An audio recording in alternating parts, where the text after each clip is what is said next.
4 candidates for school board with us. Kirsten Smith, Laura McKenzie, John Queen, and Francois Solomon. I'd also like to acknowledge some other people who are in our audience tonight. We have Mr. Joe Getz and Trish McGee, who are both current members of the Board of Education. And Megan Eplin, who is on our Chestertown Town Council. And Therese Kennard, who is our clerk of the court. And I believe, if I'm correct, did Dr. McComas just come in? No? I believe we're expecting Dr. Mary McComas, the new superintendent of the school, later.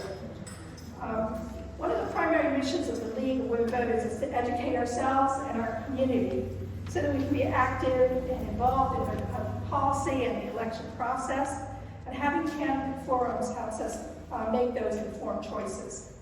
Just a short note before I introduce our moderator. The League's been doing a study that we've been asked to do by the community organization as to whether the commissioners should be increased from 3 commissioners to 5 commissioners. We're kind of at the end of the study. We've been at this for about 1.5 years, and we're trying to gather community input. So if you haven't had a chance to fill out the questionnaire at the membership desk, we'd love it if you did that, and if you took one with you, you can put it in the big brown envelope as you leave. We're really excited to have Mr. Sam Shoki here as our moderator for this evening. And I'd like to turn the program over to him. Sam.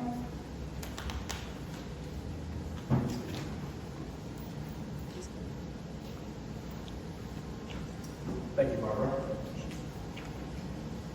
My name is Sam Shoki, and I will be tonight's forum moderator.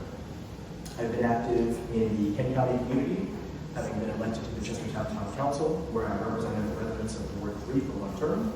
I served on numerous town and county boards and commissions, and recently served as the executive director of Kent County Chamber of Commerce. Additionally, I've had the honor of moderating several forums for the League, including candidate forums for the U.S. Senate and the U.S. House of Representatives. Professionally, I am a partner at Rose & Rose, a regional consulting firm that I co-founded that specializes in community, economic, and real estate development consulting. The main reason why I'm here before you all this evening is because I am passionate about civic engagement. I also have 2 young children who are currently in daycare, and they are this close to entering our public schools. So consider me a very engaged stakeholder. So I'm looking forward to hearing from all the candidates this evening. Before introducing tonight's candidates, I'd like to extend my thanks and appreciation to the League of Women Voters of Kent County for coordinating tonight's forum. Their candidate forums present residents of Kent County with opportunities to hear directly from candidates for office so that each resident can make the most informed decision when casting their ballot. Please join me in thanking the League of Women Voters.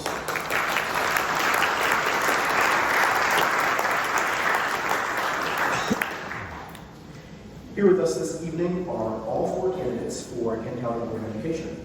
As a reminder, the Board of Education is a nonpartisan contest. The candidates here with us are as follows: Laura McKenzie, John Queen, Piers Henry Smith, and Francois Solomon.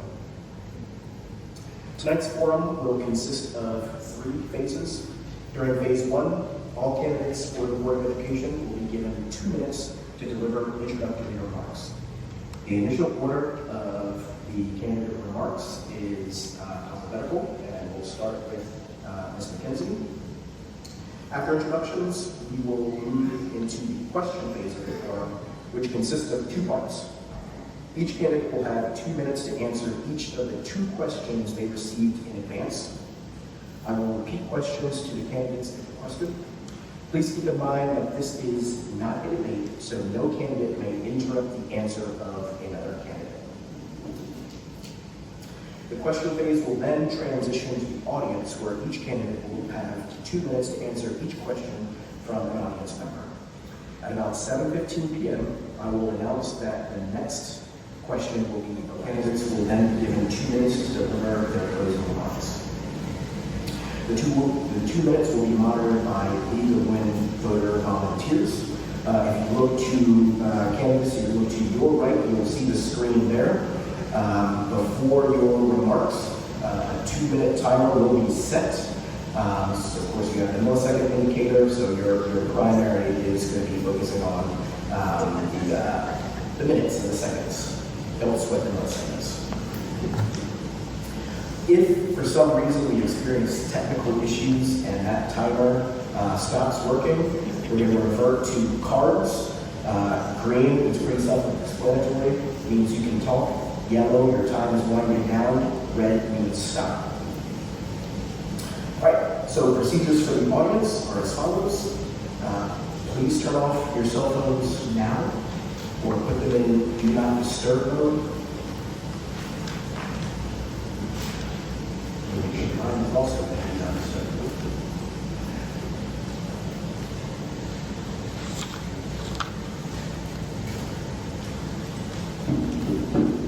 No demonstrations, campaign signs, or candidate literature are allowed in the forum room or lobby, including any indication of support for a candidate on clothing, signage, or buttons larger than 2 inches. Additionally, please hold all applause until the end of the forum. Finally, regarding audience questions, audience members should raise their hand to be recognized by either me or League of Women Voters volunteer. If you are recognized to ask a question, please move quickly to the microphone to deliver your question. Questions are limited to 1 minute in length and should be addressed to all candidates. Please be brief, to the point, and avoid personal narratives. Candidates, as moderator, I will do my best to stagger which candidate goes first when delivering answers to questions. In the event there is a breach in either procedure or decorum, as moderator, I hold the right to keep the forum on course by using a gavel or asking the person in breach to exit the forum. Here's my trusted gavel. I am not afraid to use it. I've had to use it once before. So, if you hear that, somebody has done something wrong. Tonight's program will conclude promptly by 7:30 p.m. Candidates, do the procedures for tonight's forum make sense? Okay.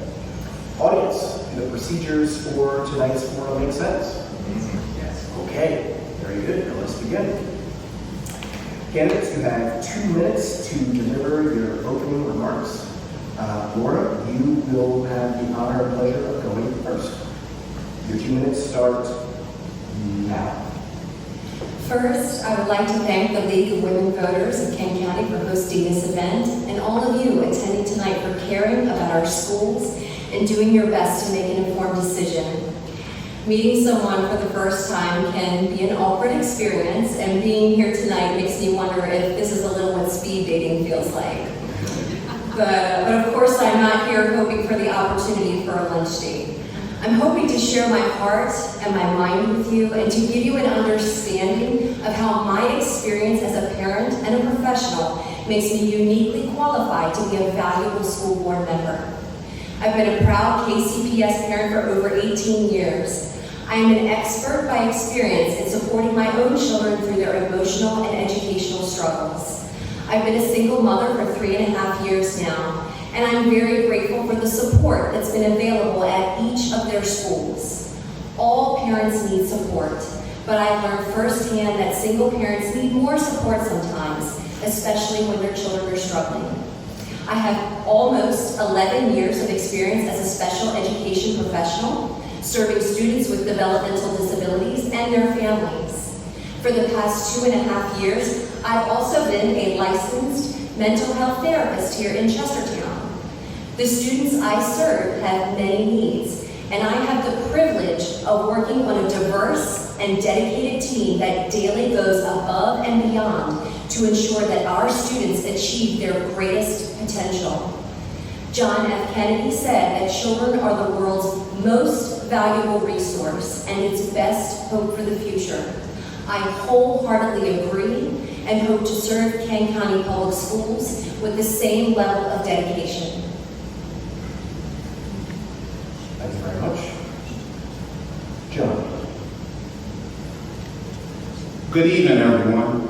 I'd like to start by thanking the League of Women Voters for organizing this forum, my fellow candidates here tonight, and all of you for being here. If you didn't know, I'm John Quinn, a proud Kent County resident of 14 years, husband to my wife Shamika, and father of 2 daughters in the Kent County public school system.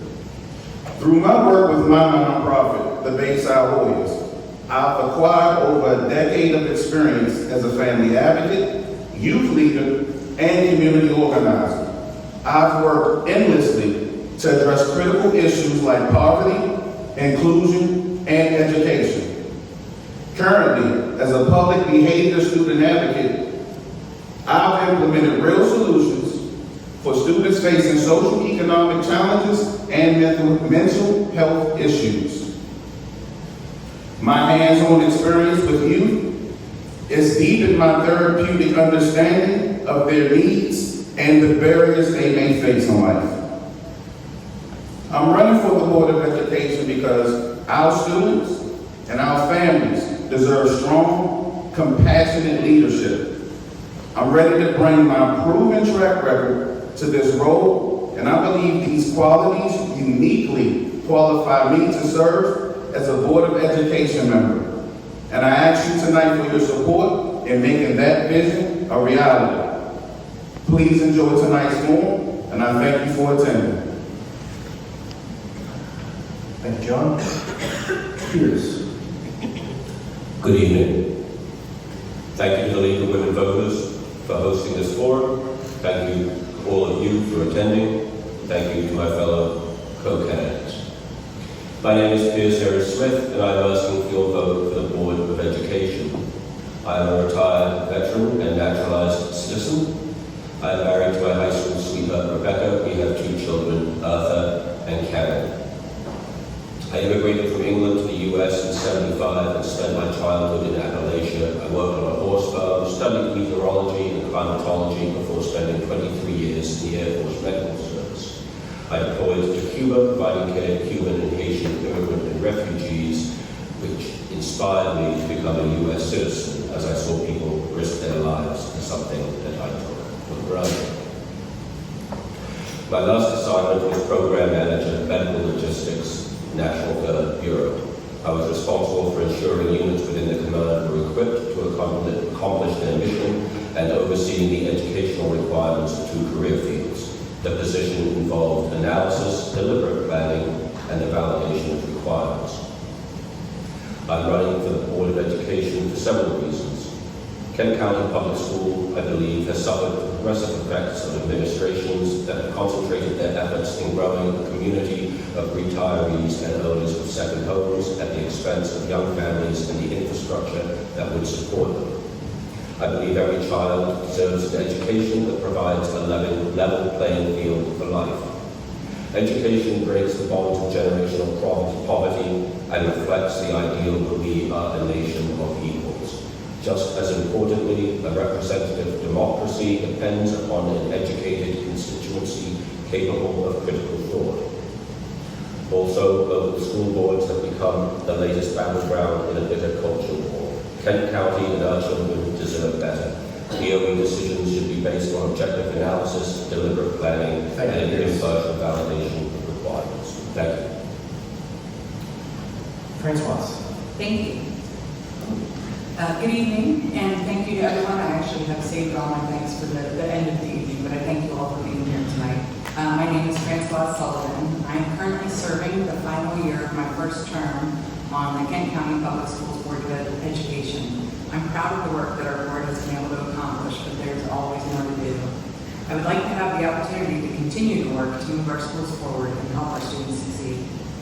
As the youngest daughter of a career United States Marine Corps father, I've lived in various parts of our country, including North Carolina, California, Hawaii, Virginia, and Maryland. Between kindergarten and graduation from Crossing High School in Prince George's County, Maryland, I attended 6 different schools. I also spent a year studying elementary and special education at Duquesne University in Pittsburgh. Though teaching ultimately did not turn out to be my calling, I have enormous respect for those who dedicate their lives to our children. My husband Mark and I moved to Orton from the Western Shore in 2003. We have 2 children who have attended Kent County Public Schools since 1st grade. When I'm not shuttling my kids around, I run a website design business. I work primarily with local nonprofits, artists, and small businesses. I'm proud to be a founding member of the school advocacy group Support Our Schools. I like to volunteer and be involved in our community and have helped organize the Chestertown Tea Party Festival, the HB Festival, and I am on the marketing committee for the Garfield Center for the Arts. As I said, I hope to continue my work on the Board of Education and to answer your questions to the best of my ability this evening. Thank you. Thank you, Francoise. That concludes phase one of our program, where we heard introductory remarks from each of the candidates.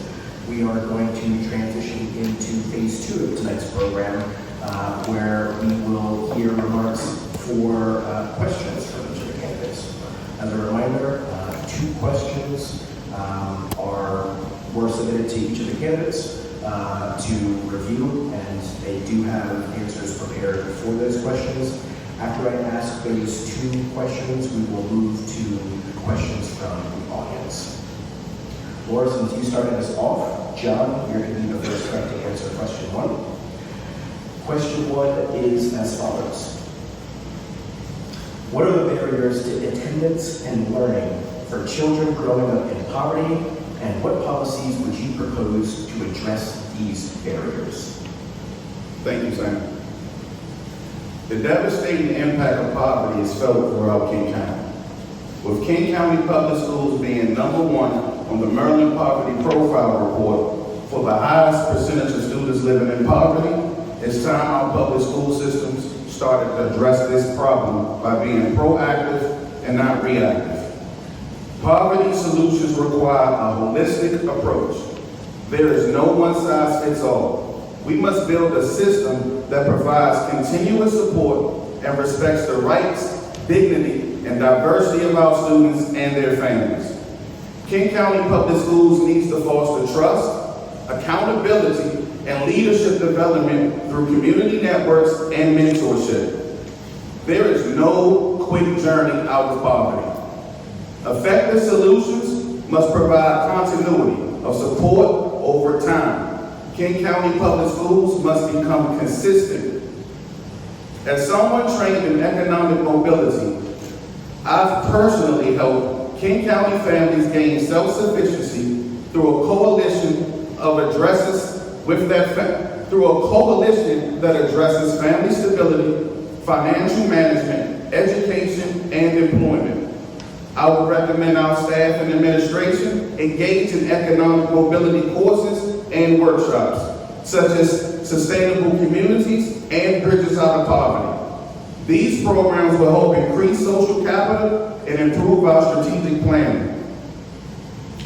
The implementation of these strategies will also build stronger organizational structure within King County Public Schools and ultimately benefit the students and the families of King County. I'm the only candidate on this panel tonight on the front line in the fight against poverty, providing solutions to families in need. With over 70% of our students in poverty, I believe the King County Public School System can become the leader in this fight against poverty. Thank you. Thank you, John. Before we move on to the next candidate, candidates, just understand that I will repeat the question if you do request. Pierce. Good evening. The blueprint for Maryland identifies certain schools as community schools based upon the level of poverty of the students attending that school. So far, 3 of our 5 have been identified as community schools, and I suspect the other 2 will eventually. What the blueprint brings with it to community schools is increased access to educational service, tutoring, medical care, safe transport, and a host of other unique services that at-risk children need, whether they are children that suffer from educational challenges or come from poverty. Poverty oftentimes is a mitigating The poverty is oftentimes a condition that exacerbates already consisting conditions. I think that what we have here in Kent County is two parallel systems. We have a small number of very affluent residents, and we have a large catchment of children who fall into the poverty definition. Many of those affluent parents are not going to send their children to public school. They never were. We have a thriving private school industry here in the area. The children that attend those schools, their parents know exactly what a good education is worth, and they are willing to pay for it. Things will not change for the majority of our students that fall into the public school catchment until we as a community and commissioners that represent us understand that it takes investment to improve our schools. The state has stepped in and mandated improvements in our school system through the blueprint. I would suggest that we will see progress when we fall in line and follow those recommendations. We will do even better if we exceed the recommendations that the state has put in the blueprint. And I hope that we one day find ourselves there. Thank you. Francois. There are many barriers for children growing up in poverty: language, hunger, transportation, homelessness. There are programs at the federal and state level that KCPS currently taps into to help overcome some of these barriers. As mentioned, all 5 of KCPS schools, no, I'm sorry, you didn't mention that. We have 3 community schools. All 5 of KCPS schools are CEP eligible. CEP stands for Community Eligibility Provision and is a school meal funding option of the National School Lunch Act. CEP allows high poverty schools to offer free breakfast and lunch to all students, essentially becoming hunger-free schools. Schools and school districts with an identified student percentage of 40% or higher are eligible to elect CEP. Identified students are those students who are directly certified for free meals based on their participation in other programs, such as the Supplemental Nutrition Assistance Program, SNAP, and temporary assistance for needy families. 4 of our 5 KCPS schools, all 3 elementary schools and Kent County Middle School, are Title I schools. Title I funds support social emotional learning, extra instruction in reading and mathematics, additional teachers, materials of instruction, as well as after-school and summer programs to extend and reinforce the regular school curriculum. 3 of our KCPS schools, Garnett, Rock Hall Elementary School, and Kent County Middle School, are community schools.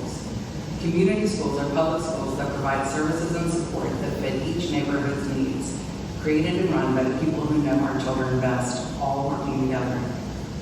Anyone with kids in Kent County knows how difficult it is to shop locally for their clothes and shoes. I would like to have the middle school consider a pilot for a uniform program with uniforms provided free of cost to all families. Uniforms help create a level playing field, reduce the pressure on students to wear trendy or expensive clothing, and can decrease feelings of inadequacy and promote a sense of equality among students. Thank you, Francois. Thank you. Okay, we are going to move on. Oh, excuse me. Laura. One characteristic of a successful school board is to embrace and monitor data, even when the information is negative, and to use that data to drive continuous improvement. Maryland has been focused on closing the achievement gap for longer than I can remember, and poverty has been the seemingly insurmountable barrier. But Maryland has a new state superintendent, Dr. Carrie Wright, who served as the state superintendent in Mississippi from 2013 to 2022. Mississippi has the highest rate of poverty in the nation of any other state. On September 24th at the Maryland State Board of Education meeting, Dr. Wright gave an excellent presentation comparing Maryland and Mississippi's results of the National Assessment, the National Assessment of Educational Progress, also referred to as the nation's report card. It is the only assessment that is administered to every single state in the nation, and it is the only way we have to compare ourselves to other states. Her presentation showed that from 2013 to 2022, Maryland's proficiency rates declined and Mississippi proficiency rates improved. The data included students that received free or reduced lunch, African American and Hispanic students, and students with disabilities. It's important to understand that the decline in academic performance we've experienced is a statewide issue that's been occurring since 2013. Dr. Wright is working on a new literacy policy that aligns with the policy implemented in Mississippi so that Maryland students can achieve the same gains. Kane County has already taken the initiative to implement curriculum that is grounded in the science of reading, critical to the gains realized in Mississippi. And I am committed to building on the work that's already being done to develop policies that address the needs of middle and high school readers, as well as the needs of younger readers as well. Thank you. Thank you, Laura. We will move on to question 2. Peers, you'll have the opportunity to deliver your answer first. And before I ask the second question, to the audience members, if you have questions, please keep them in mind. If you don't, consider thinking of some, and then remember, before you ask your question, to keep that question concise. After the second question, we will transition into audience questions. Okay, the second question is, Pierce, you have the opportunity to answer first. The blueprint for Maryland's future is controversial because the state is imposing policies that were previously under local control. Do you support the blueprint's goal of uniform standards to bring Maryland's schools up to a competitive level with the best schools in the country? Absolutely, yes. I don't like using the microphone. Can you all hear me? Good, superb. So I have a couple of common themes I return to, and I think the blueprint is an excellent opportunity to return to a theme that I have discussed before. I would like to use our middle school as an example of what I'm talking about. Our middle school is in such a state of decay that at least one survey has determined that it is economically impractical to renovate, that it is cheaper to destroy it and rebuild it. Now, that was one survey and there are others, but I have no reason to believe that the people that carried out that survey were incompetent. From a program manager's point of view, we have government buildings in this country that are hundreds of years old and still working just fine. You do not have a public building fall into a state of deterioration that bad without it being a result of chronic neglect. What normally happens in facility management is that there are a percentage of the building's cost every year is spent on maintenance. It's like a car. If you don't maintain it for 5 years, you're going to be rebuilding an engine and a transmission and replacing your brakes instead of changing the oil every couple of months and putting new brake pads on it. It is expensive to be cheap. We have neglected our schools. I believe that solutions start locally. Our schools will get better when we recognize that we have to invest in them locally. Because we have failed in that role, the state has stepped in. Now, there have been instances where we have done well, and I believe that every public employee it is fair to criticize them. But one thing Dr. Couch did is made available universal pre-K. That made us a leader in the state. If we had stepped up and increased teacher pay, we would have been a leader in the state. We would have been attracting people here because we would have been better than our competitors. Thank you, Pierce. Candidates, please speak into the microphone. It may require you to lean forward a little bit. We do have audience members in the back who may be hard of hearing, and you also have to compete against the HVAC noise. Francois? In many ways, KCPS is ahead on the blueprint pillars due to our small size and investments that we have made in our schools over the years. KCPS has offered pre-K universal pre-K for over 10 years. Many school districts are struggling to find a space to house these students.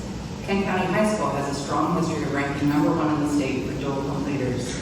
Students are encouraged to enroll in dual credit courses at Washington College and Chestertown College, allowing them to earn both high school and college credits upon successful completion of the coursework. At the October 14th Board of Ed meeting, our blueprint coordinator, Tom Porter, shared the latest implementation update. Moving forward, we will be expanding our pre-K and 3-year-old programs. Our first teacher cohort to complete their national board certification will be getting their results later this year. and we are on track for increasing the starting teacher salary. Over 50% of our students are enrolled in one of our 11 CTE programs, and 23% of our students are taking AP courses. Our CTE programs include agricultural science, Academy of Health Professions, automotive technician, computer science, construction trades including welding, FM broadcasting, culinary arts, Project Lead the Way pre-engineering, fire and rescue, apprenticeship of Maryland instruction and work-based learning, and the Teacher Academy. As mentioned in a previous question, 3 of our 5 schools are designated community schools with access to additional resources.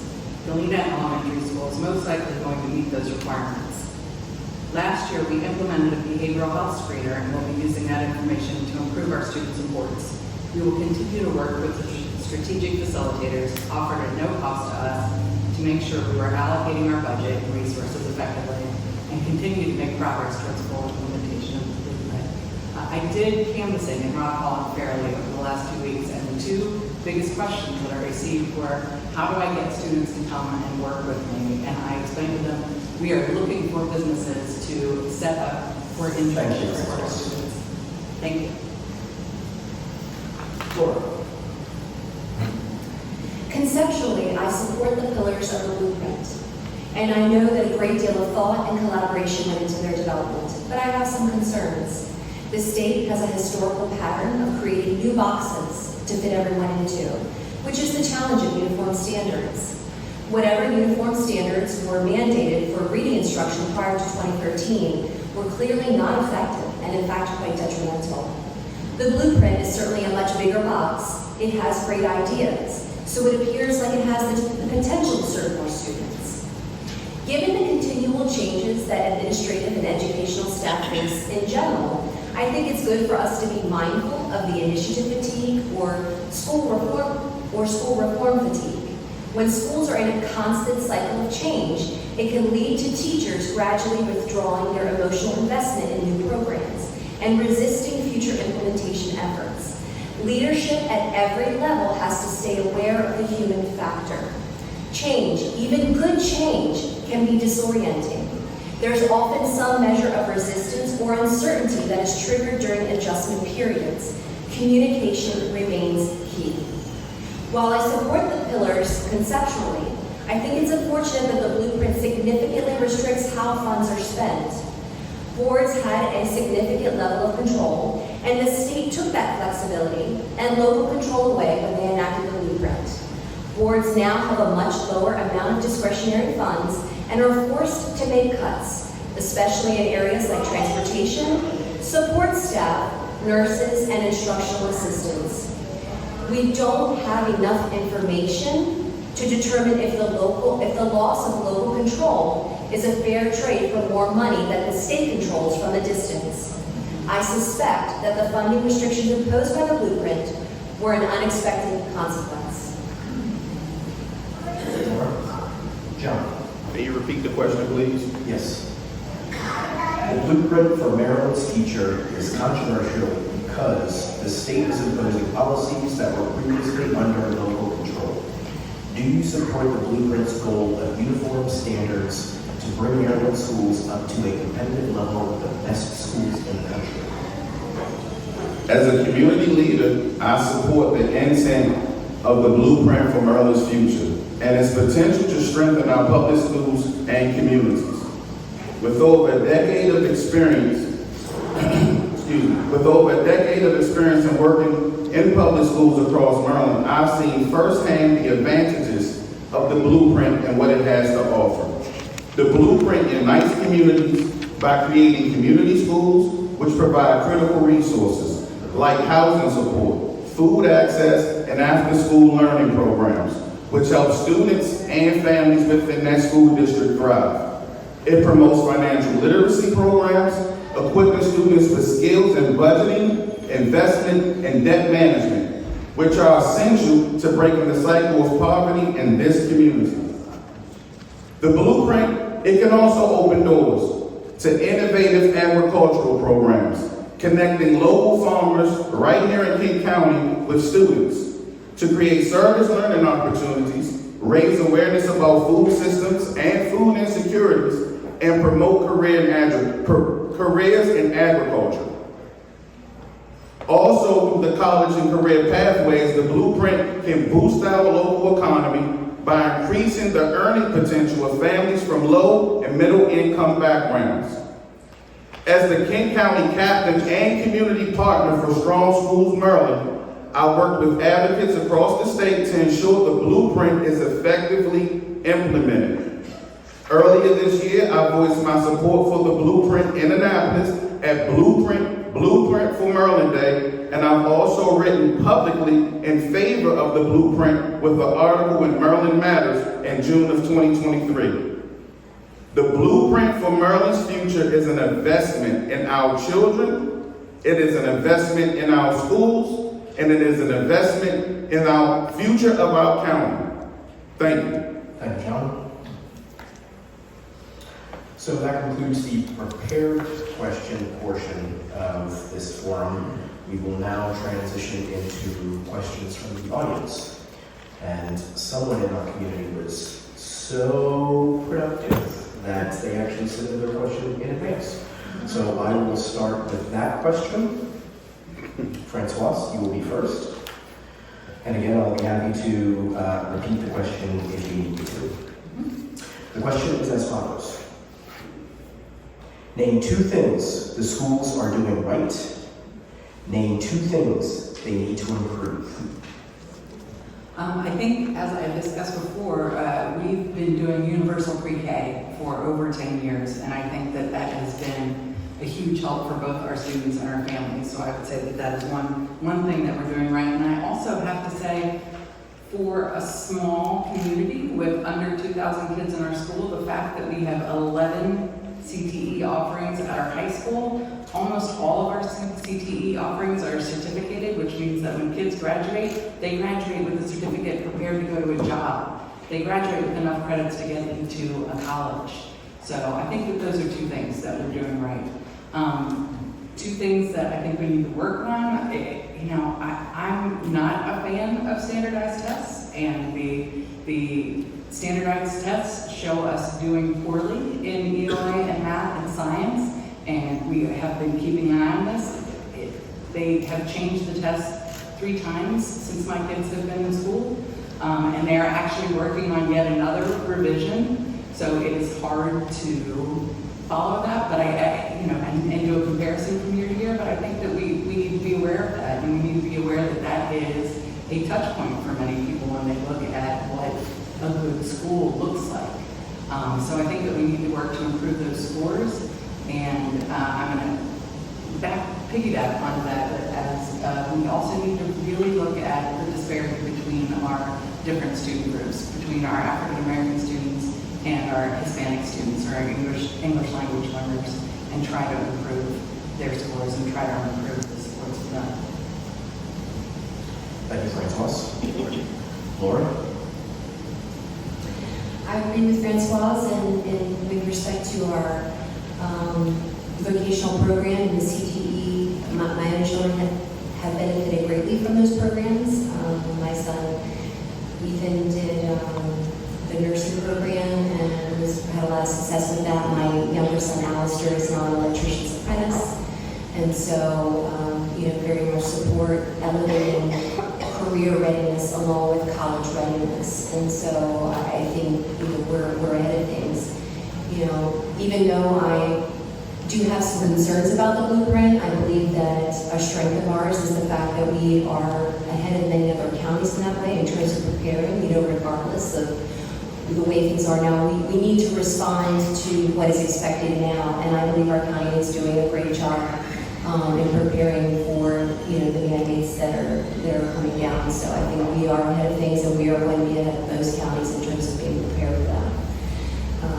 As far as needs, I really think we need to build relationships more with our community members. We need to be more welcoming. We need to be more inviting. There's a wealth of well-educated retired professionals in our area that want to help our students, and we need to work with them and invite them in and benefit from their expertise and their heart to serve our students. Another need as I speak with staff and things like that, I think of in-house communication, I think needs to be improved.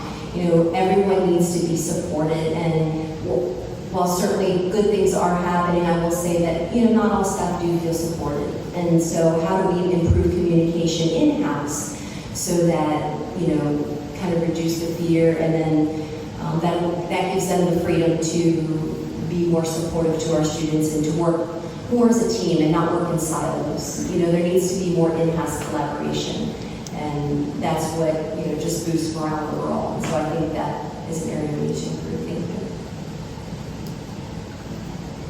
Thank you, Laura. John. Ideally, you would want our school systems to do 100% of everything correctly. I think this question is perception and experience. You can talk to different people in the community and get different outlooks and different answers on what's right and wrong about the community. What's right, I do believe that the CTE program is in the right direction. I think it can be improved with the pillars of the blueprint and the funding specifically for CTE programming to start making things more practical and hands-on, where it's not so much onus on standardized testing. So I do think CTE is in the right direction. I also agree that pre-K is in the right direction. Also, another good thing our school system is doing very well is we're still trying to educate our students with limited resources. A lot of the issues we have is from lack of funding. We're still maintaining our schools. No school hasn't closed recently due to the lack of funding, and we're still fighting to educate our community. Some of the things that I think we can do better or we're not as effective, the first one I would say is using those resources in our community to help our shortcomings. A lot of times we complain about the retirement community, but I think that is a place that's untapped and they have information, knowledge, and resources that we can use. King County has the most nonprofits per capita in the state of Maryland based on population. We have a lot of resources nonprofit-wise that will step up to the plate and help our school system where we fall short. A lot of opportunities are for funding and grants and things of that nature in our community, and I think we can be more proactive with partnering with the community and its leadership as far as the resources is our concern. Another issue that I come to find out in our community is the transparency with communication of policies. Pierce.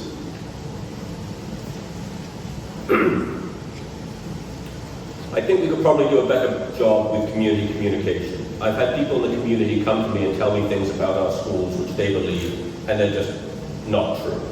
And I don't believe that those people were motivated by malice whatsoever. I think there's a lot of information out there, but it's not always easily digestible. On the same note, but somewhat different, I would say fiscal transparency, and you'll probably think I'm going to talk about the commissioners. Only a little bit. I think that it's fair that the people in the county know what it is that we take to the commissioners with a budget and say, look, this is the legal minimum that we've got to meet. This is how much it's going to be the cost. That's our advisory role. This is what we want to do above the legal minimum. This is why we think it's important, and if it's not going to be funded, you all deserve to know why. But I think you also deserve fiscal transparency within the school system itself. Each budget is an appropriated monies given to the school to achieve certain goals. Those programs within the schools that have had money assigned to them through appropriation should have easy access to it. You should not have teachers who have got broken equipment or a lack of access to material because it has been too difficult for them to access the money appropriated for their programs. I have also been told that that happens. That's shooting ourselves in the foot. On the bright side, very simply, I think the two best things that we have going for us are people and programs.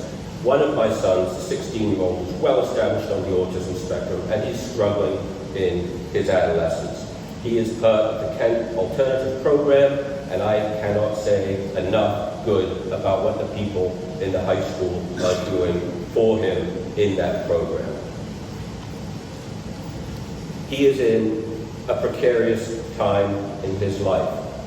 He is difficult for me to understand.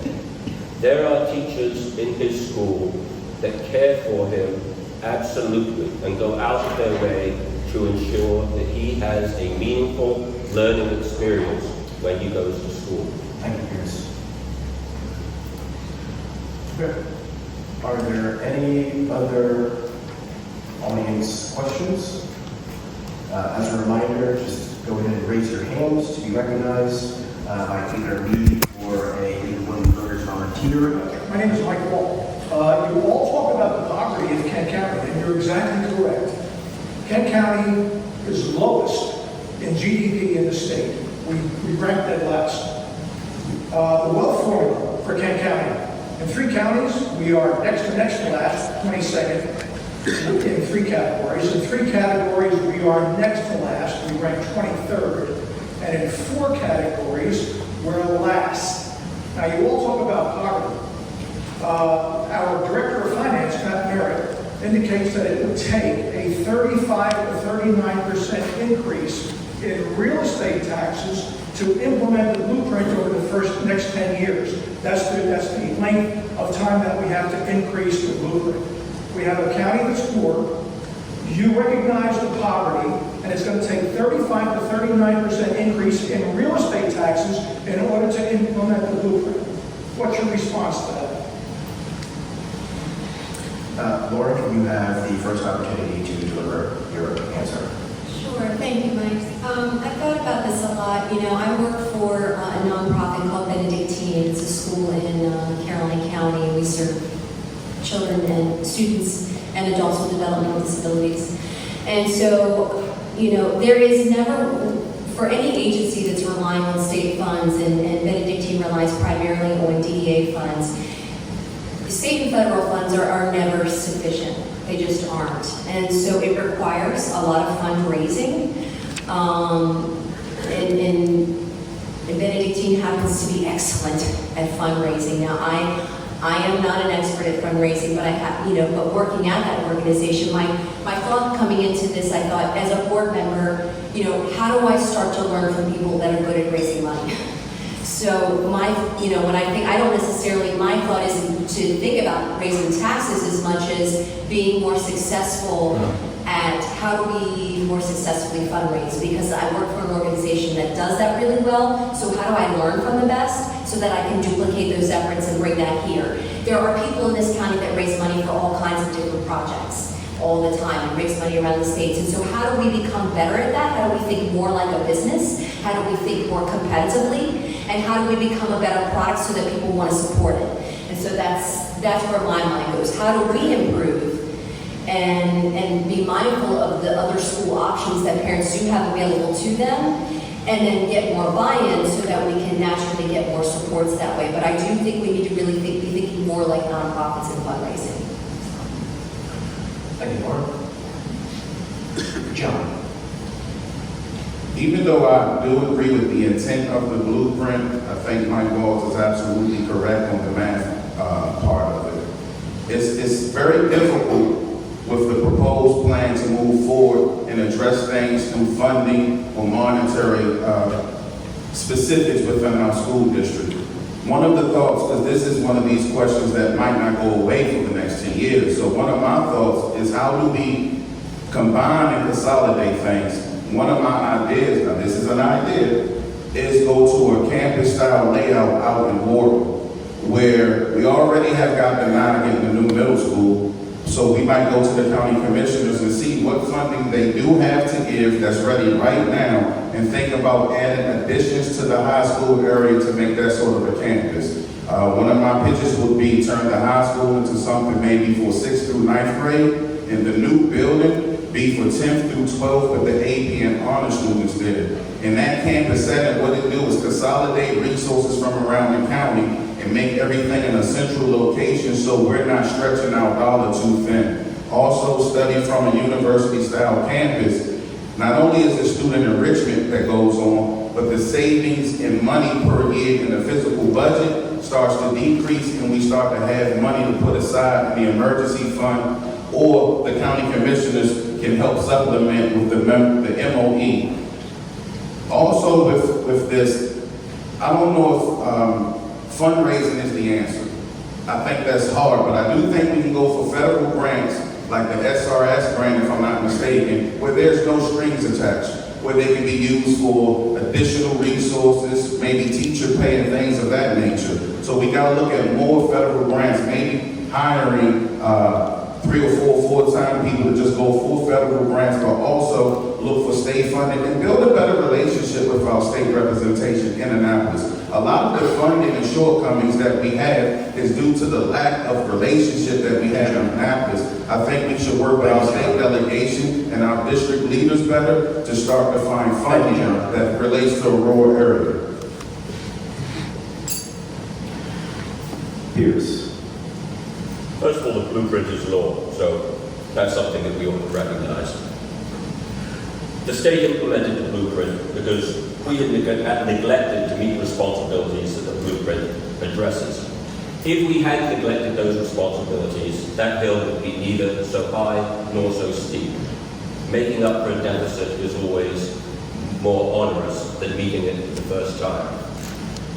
Additionally, the school board does not raise revenue. We advise the commissioners of the cost of operating a school. Asking the school board to solve a revenue problem which is not the area of their responsibility is a little bit of an odd question, but I understand why it's raised by the community.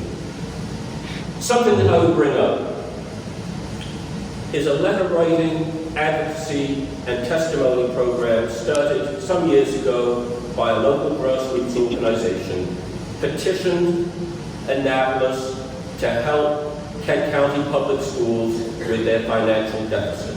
That program was so effective that Annapolis said they would need any monies that Kent County put on the table for Kent County Public Schools over minimum of effort. The county declined that offer. Now, I don't believe we're going to solve our financial problems if we have commissioners who look at free money from the state and decide that it's not worth taking. I cannot explain that decision. And when I talk about us as a community having to change the way we view our schools, that's what I'm talking about. Thank you. Thank you, Pierce. Francois. Unfortunately, fundraising is not a viable option for us to balance our budget.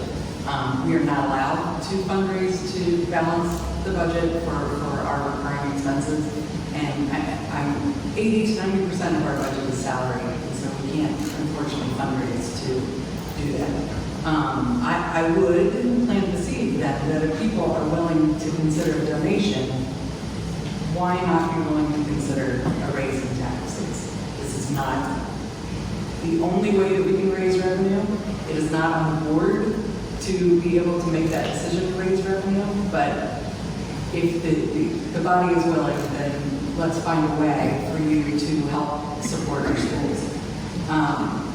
Being a small, high-poverty school district is a challenge because Kent County is considered wealthy by the calculator used to determine school funding. This is something that I bring up every time I go to Annapolis. I bring it up every time I speak to our delegates. We just had the MAVE conference a few weeks ago, which is the Maryland Association of Boards of Education. I brought it up there. I'm on the legislative committee, and I brought it up yesterday at the legislative committee meeting about what our priorities need to be. That wealth calculator needs to be reviewed. Prior to the enactment of the blueprint, yes, we did have more say in how funding was allocated, but we had such a tight shoestring budget anyways, it wasn't. Everything is going to salary. Most of our resources go towards salary because that is the amount of funding that we get. We're going to need to make some tough decisions about reallocating resources and possibly redistricting to better serve our students. Every year balancing the budget is a struggle. We are fortunate that in the last 10 years we have been able to save some money in our fund balance because we've had to balance our budget every year, pulling funds from our fund balance. To almost the amount of $2 million each year just to cover our budget. So thank you. Okay, and we will transition to our next question from the audience and candidates. As a reminder, your timer is to your right. At 2 minutes, please finish your sentence. Not your thought, your sentence, please. All right, do we have additional questions? Yes.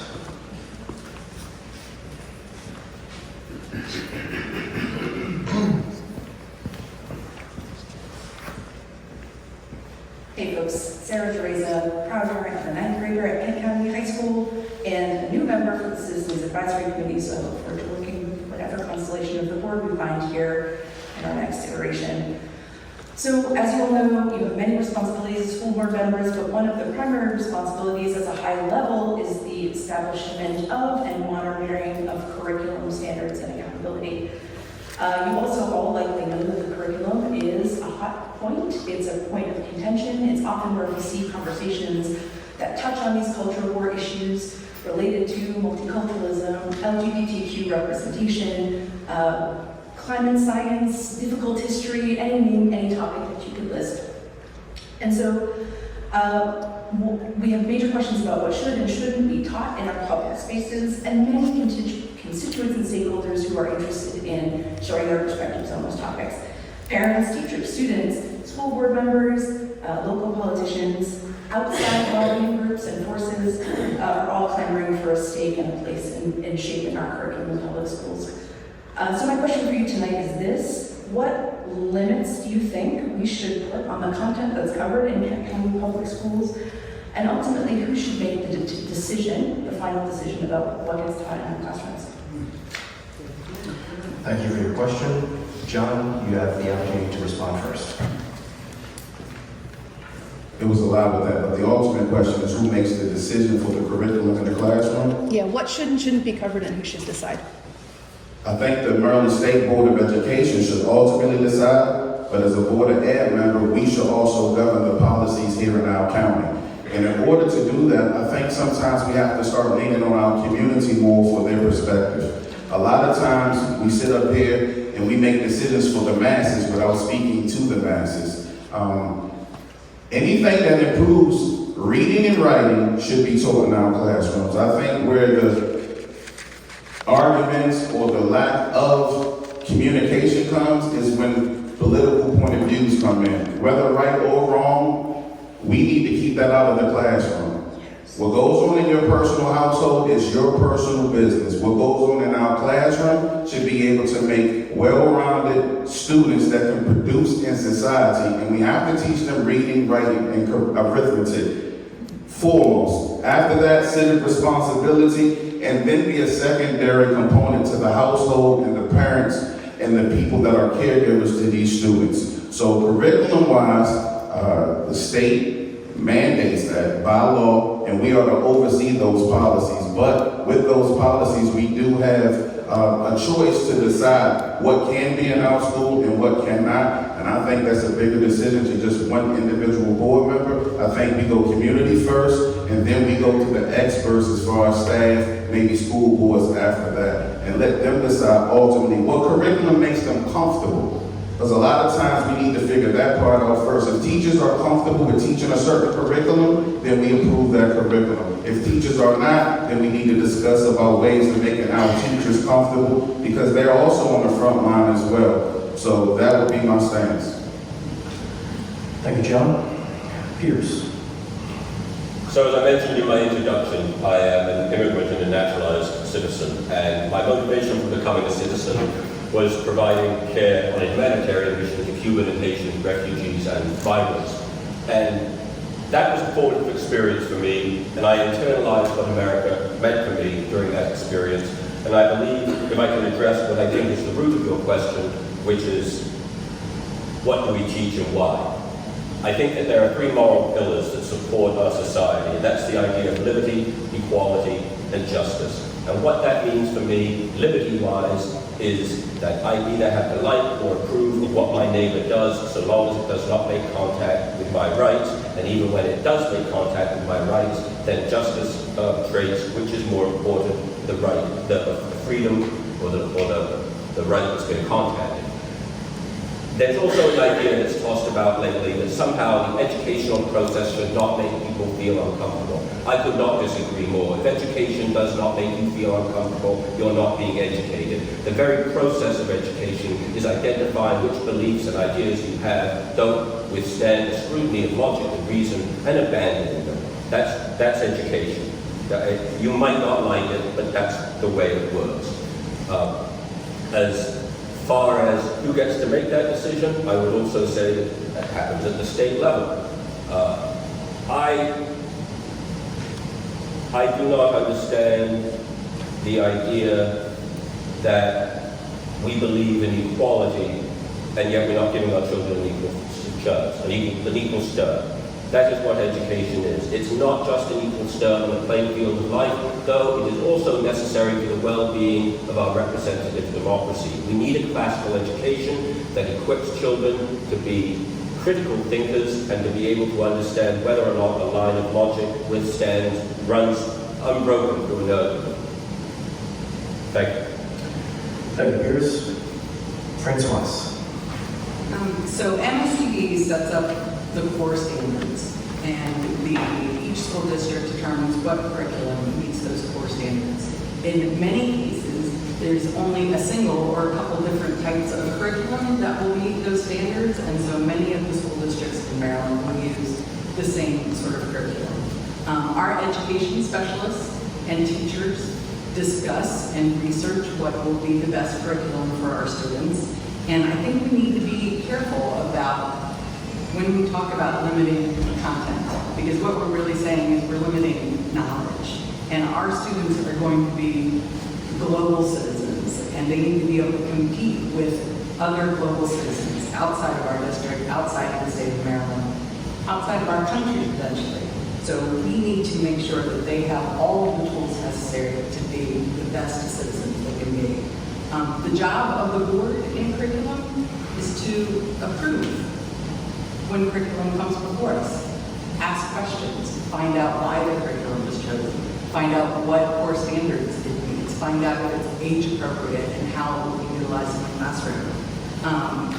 Kent County High School, actually, within the last 2 years, we added two subjects to the curriculum. We added the African American history as a curriculum item and American Sign Language. So while we, as a board, vote on the curriculum that is presented to us, it is up to the educators to select the curriculum that best meets the core standards passed down by MSTE. Thank you, Francois. Laura. Thank you for your question. I think what I'm hearing when you're asked that is there's a lot of fear in the nation and in the state about what's happening inside the classroom. And so the technicalities, right, as Francois spoke of how things get determined, boards make those decisions, and there's a thoughtful process behind that, but it really comes down to, do parents trust what's happening in the classroom? And so, because there's what's approved in terms of curriculum, and then there's what's taught. And I think if we can give more opportunities for parents to see what's happening in our classroom, I think it will put a lot of minds at ease. Because my own experiences, like I said, 18 years with Kent County Public Schools, my own experiences have been when I have personally reached out to a teacher or an administrator, I've gotten a good response from that. I remember when the health education curriculum came up last year, my daughter was in 8th grade. I reached out to the teacher and said, hey, can you send me that information? I would just like to take a look at it. You know, it took a couple emails to get it, but I did receive that information and I was satisfied with the content that I saw. And so I will say that process needs to be more accessible to most parents. I think that's where there's some barriers where, like, I know how to, send those friendly reminders, hey, I didn't get that information yet, but a lot of parents don't have time for that. So how do we make what's happening in the classroom more accessible so that we can build trust? Because parents just want to know, can I trust that it's not about the curriculum, it's about any specific teacher bringing their own personal agenda and adding to what has been approved, right? That's where the issue is, the trust, is can I trust that the teacher will respect what's been approved and stick to just that and not add to it. And so I think the more we can bring parents in the classroom and other community members, then we can build that trust that no, we're just here to teach, we're here to prepare your children for the future, we're here to prepare that we're not adding to what's been approved. And we're not trying to coerce or convince, we're just here to teach. And when there's more transparency, that's when there's more trust. Thank you, Laura. We have time for 2 more questions. So for the sake of our candidates, please deliver your questions succinctly. In the back.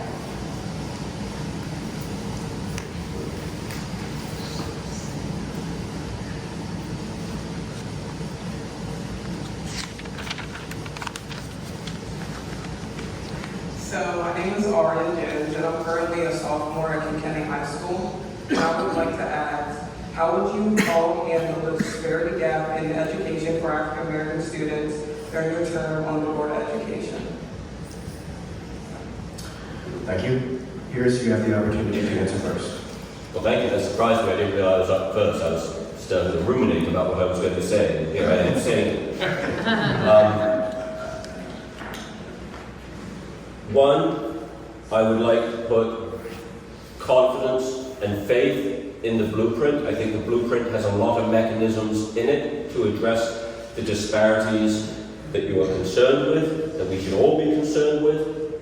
I think that this also goes back to the earlier question. There's some overlap. I think in education there's an awful lot of overlap, but 2 years ago when we went through this process, we had the question of what we thought about critical race theory in the schools and whether or not how we were going to teach America's history of race was something that we were comfortable with as a people. I don't think you can address disparity without discussing the causes and the history of disparity. So there's some overlap. Primarily, I would say that we have to recognize also that what I spoke of before exists, that we are a county with a large poor population, we're perceived as rich by the state, and we have a flourishing private school industry. Unless we decide that we are going to make our public schools as good and as providing as fine an education as any educational organization can provide, we're going to have disparity. It requires resources. You cannot criticize an organization for failing to meet its mission if it is not resourced properly. I think that what the blueprint recognizes is that a lot of children that come from poverty or other backgrounds that might have complications is that they are more resource heavy to educate. That is why they give us more money for schools that have more children from a background of poverty. It's resources. Thank you, Pierce. Francois.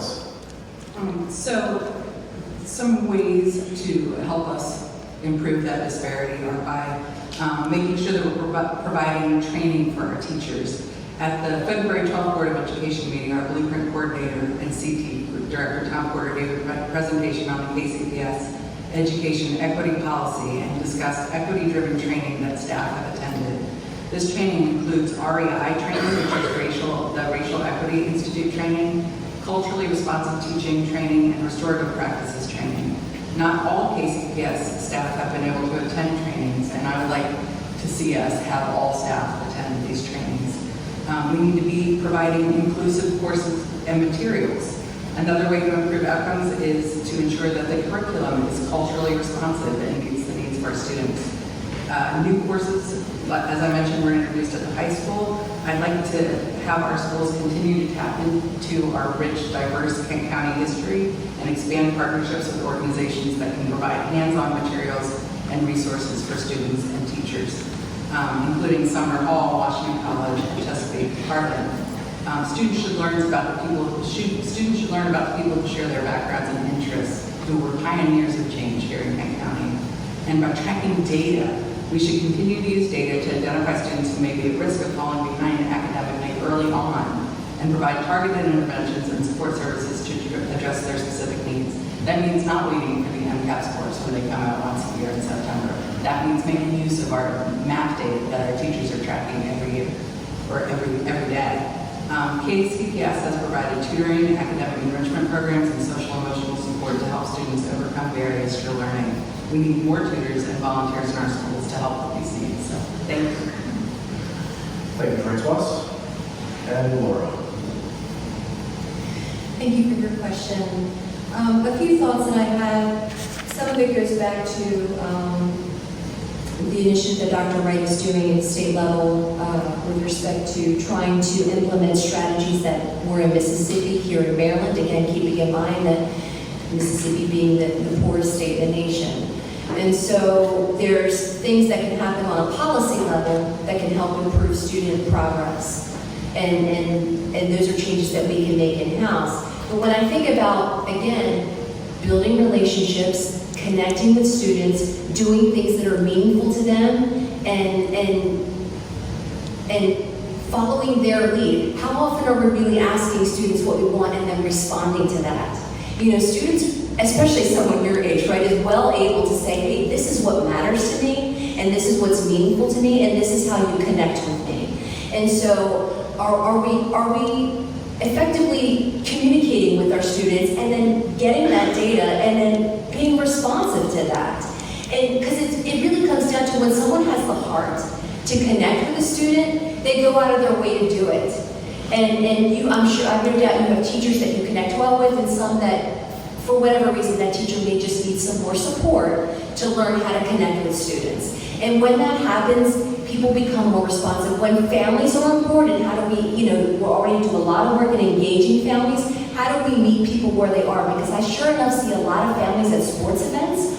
Are we capitalizing on those moments to connect with families on things that are important to them and say, hey, by the way, did you know about this? Did you know about that? And so how do we get out more where people are and get buy-in and say, you know what, this is a team here. What's important to you is important to me, and I want to make sure that I'm emphasizing that. And so I think that's where we need to do a better job at connecting to what matters most to our students. Thank you, Laura. John. The disparity gap in Kent County Public Schools with African American students has widened over the last 16 years. African American students are learning 3 times slower than non-English speaking students. They're learning 3 times slower than students with 504s and IEPs. They sit in the same classroom with their white counterpart, Spanish counterpart, and others learning the same curriculum. Why aren't they getting this? Why aren't they understanding? And why are they falling behind? It's a layered question. The first thing I would say is the environment they live in. Most of the African American students in Kent County Public Schools live in high poverty and high poverty areas. When they go home, they're worried about survival. When they come to school, they're worried about survival. They're not worried about curriculum and passing a standardized test. They're worried about, is their mother coming home on drugs tonight? They're worried about, is their grandmother going to be able to provide a meal? These type of things cause trauma in all students, not just black students, because a lot of students are behind. The gap is just a little wider due to numbers with black students. Teaching critical race theory is not going to teach my daughter how to become a lawyer. It's not. It's not going to teach my daughter how to read and how to write. We need curriculum to start teaching these young ladies, young men of all colors, how to produce in the world. I'm African American and I'm the only black candidate up here. I can throw the race card around all night. It gets us nowhere. We're going to come here next year, we're going to talk about the next demographic or the next demographic. Let's take away some of the labels and just get back to what really matters, educating students and making our school system better. Thank you, John. All right, we are going to take our final question from the audience. Yes, sir. Hello, my name is Ted Gallo. I have 2 children who just graduated and a daughter who's in 9th grade right now.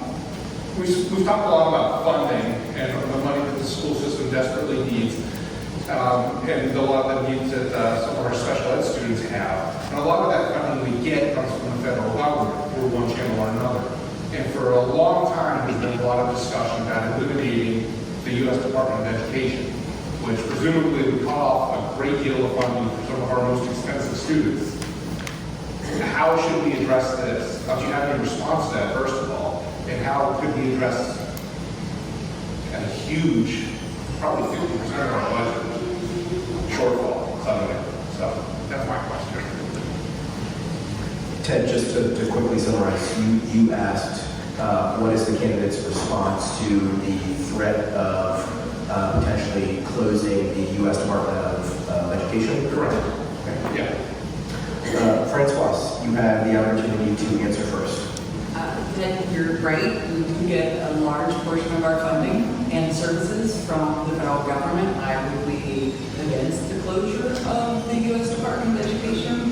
I would also point out that the way that the blueprint kind of breaks down funding now, they have more of a follow the student plan. So, and these numbers are not exact. There are, let's say that there are 5 different categories of students. So you have your baseline student to your high need student.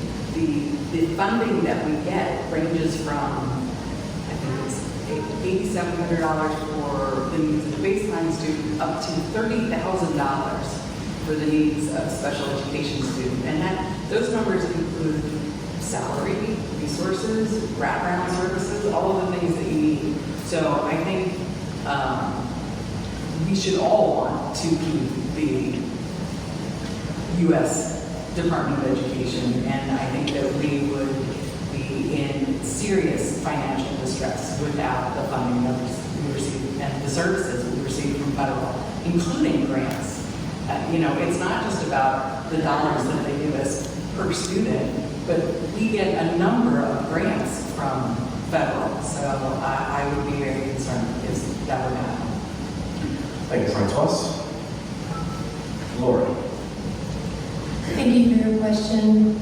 I mean, in terms of advocating for things that happen on a national level, I mean, that's a pretty big topic, and so certainly we all need to stay as involved as possible so that our most vulnerable students are protected. I think here in King County, we can certainly do a better job of providing services to students with disabilities. I think we need to, because I've had enough conversations with parents to know the barriers, and this is statewide. I won't say this is unique to King County. It's statewide. It is challenging to get services with students with disabilities. It just is. And so how can we be more accommodating? I think we can. I think there's a lot of solutions where people do need more training on how to meet the needs of students that just have more intense support needs. And as someone, and it doesn't have, training doesn't necessarily have to, when I think about locally, where I work, in comparison to the school that's here, training doesn't necessarily have to be some big expensive venture. I mean, there's some techniques and things that can be very easily generalized for the public school setting that I don't feel like there needs to be a better partnership with those that have more expertise. And I would love to see a better partnership with, say, like King County Public Schools and Benedictine professionals to be able to provide more advice and guidance on how to better support students with special needs, because sometimes things get more complicated than what they need to be, and doing this work on a daily basis, I actually have a lot of thoughts about this particular topic. And so I think this is where collaboration with other professionals can greatly benefit our students here, so they can realize that even just something as simple as setting up the environment correctly can make a huge difference on how a student's availability for learning. And so that's what I would promote more, is more collaboration with people that have more expertise in this area. Thank you, Laura. John. Is it possible to get the last part of that question repeated so I can answer the question directly? Federal funding. What are your remarks toward the potential threat / closure of the U.S. Department of Education? It's a threat. We have to stop living in fear. We're planning on what would happen instead of worrying about what we can do now in our public school system. From my understanding, the federal dollars come per student, but the burden of education falls and remains on the state, and the policies that govern that fall on the county. So to look at the federal level in a sense of what could happen, I think we're not doing our due diligence and accountability in this county of pointing in the right direction of where funding and money should come from. Also at the federal level, once again, I said this earlier, if that's an issue, and then let's say they do get rid of the federal education system, then start teaching your kids at home and stop relying on the public school system to teach your kids values and curriculum. Parents should be the first educators in their child's life, and the school system should be secondary. I'm just not a person that's living off the component of fear, and the world can shut down tomorrow. I'm still going to love and educate my children accordingly. And as far as our public school system, we need to start looking at the state because that's their job. And then after we look at the state and the leadership there, start to work with them and then look at our county commissioners second. Thank you, John. Yes. Pierce. So, the Board of Education is a non-partisan position. I would consider the elimination of the Department of Education a significant loss to all the school systems across the country that have come to rely on the programs that the federal government supports. That threat that we are looking at is a threat that we should look at because I believe that it is our job of the Board of Education to look at things that might impact us in the future as well as things that impact us in the present. That is the way we plan in the military. We don't plan for what happened yesterday, we plan for what might happen tomorrow. To that end, there's not a lot I can do between now and November. Not a lot you can do between now and November. But it comes back to my idea that education is not simply about being a level playing field for getting a job. Education is critical to the survival of a representative democracy, which is what our republic is. We don't simply need to teach people how to get the skills to get jobs. We also need to educate them in philosophy, logic, critical thinking, the skills that will allow them to execute their civic responsibilities in a way that suits their best interests. We are not equal in the court of law. We are not equal when it comes to access to health care. We are not equal when it comes to education. There is only one place in this country that we are equal, and that is in the voting booth. And there are people that spend billions of dollars convincing some of you that your vote doesn't matter and you should stay at home, because it does matter. So educate yourselves and vote for your children's best interests and prevent the unthinkable from happening and ensure that we as a country have a robust public educational system. Thank you. Thank you very much, Pierce. That concludes the question phase of tonight's forum. So we will transition into our closing remarks. Laura, you have the honor of kicking things off. So we are going to do it in reverse. Francois, you will have the opportunity to deliver your closing remarks. And then Piers, John, and then Laura, you will be the anchor leg. Again, you have 2 minutes. And Francois, you're up. As promised, here are my thank yous. Thank you to League of Women Voters for holding this forum, for Sam for moderating, for the Presbyterian Church for hosting us, and to the Chestertown Spy for recording it. And thank you to my fellow candidates for attending, and to all of you for being here and asking questions. I believe in public education. I believe that our teachers, administrators, and librarians have the best interests of our children at heart. I believe that all students should feel safe and supported when they enter our schools and feel prepared and confident when they leave. As a current member of the KCPS Board of Education, I have navigated the challenges of the global pandemic, change in leadership at almost all schools, the blueprint, and the search for a new superintendent. I have spoken out against book bans, protected the rights of our students, and advocated for a new middle school. I've given my time at both the local and state levels to provide testimony in support of the needs of our school and our community. If you've ever watched a Board of Ed meeting, you know that I ask a lot of questions. We are a small school district with a tight budget. I want to make sure that we are fiscally responsible while still providing the tools for student success. I want our teachers to have the resources and training they need. I want the programs at the heart of our schools, arts, music, and sports, to be supported. I am dedicated to making sure we have the resources we need for all students to achieve success. I hope you will vote for me to continue my work on the Board of Education. Thank you very much. Thank you, Francois. Peters. Thank you to all of you. I appreciate the ability to be here to speak to you. I appreciate my fellow candidates being here. I know that we agree on a lot, we disagree on some. I'm glad we're being given a choice to choose from, and I applaud your motivation for showing up.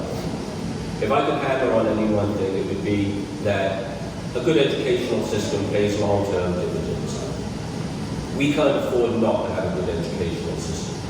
Well-educated children then grow into well-educated adults. That's how we improve over time. Change cannot be quick. Good, meaningful change is difficult to happen quickly. Meaningful change usually happens slowly, and it happens because of hard work, and it is often painful. We must make our schools better incrementally as the resources are made available. As we fight for those resources, we will produce citizens that are better educated and will be in a better position to determine the course of their lives. I hope that that is what we can start doing here at the local level, at Kent County, and I humbly ask for your vote to do so on the Board of Education. Thank you. Thank you, Peters. John.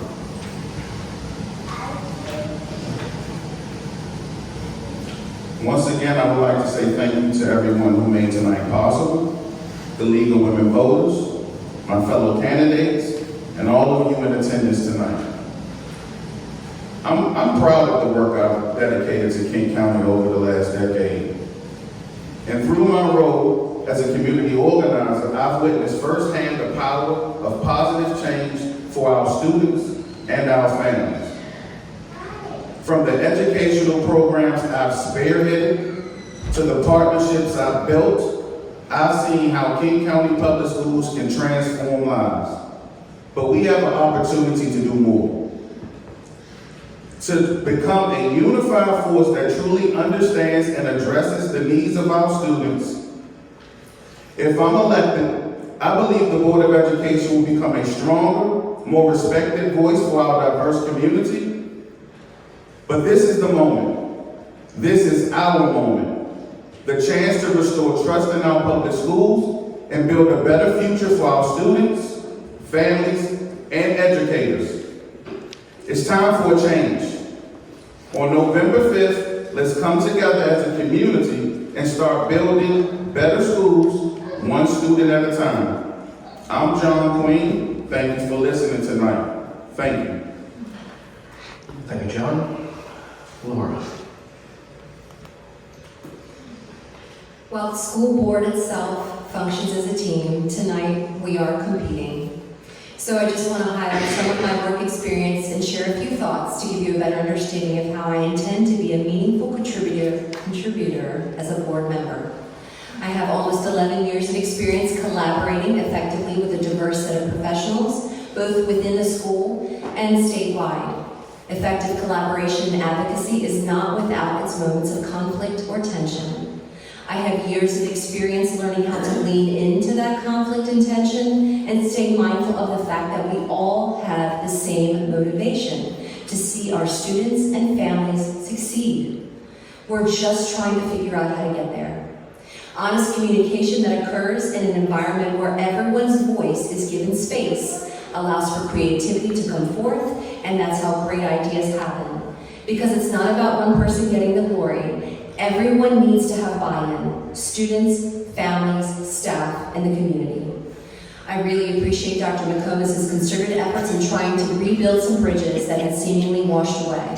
She needs team members who are equally as committed to accessibility and responsiveness. Throughout this campaign, I've done my best to put myself out there and meet as many people as possible because there is no replacement for face-to-face contact. Most recently, I was the only candidate to attend the first community conversation event that happened last week at Galena Elementary. It was an engaging and informative experience. I encourage as many people as possible to attend future community conversation events. As a board member, I would take personal responsibility in doing my best to promote enrollment and academic progress. Kane County Public Schools are worth fighting for. I am a fighter, and I thank you for your vote. Thank you very much, Lauren. Cece, any other comments or remarks from the league? Okay. Well, this concludes tonight's candidate forum for Kent County Board of Education. I'm Sam Shogan, and I've been your moderator for this evening. Please join me in thanking our candidates for their participation and for working tirelessly for the betterment of our community.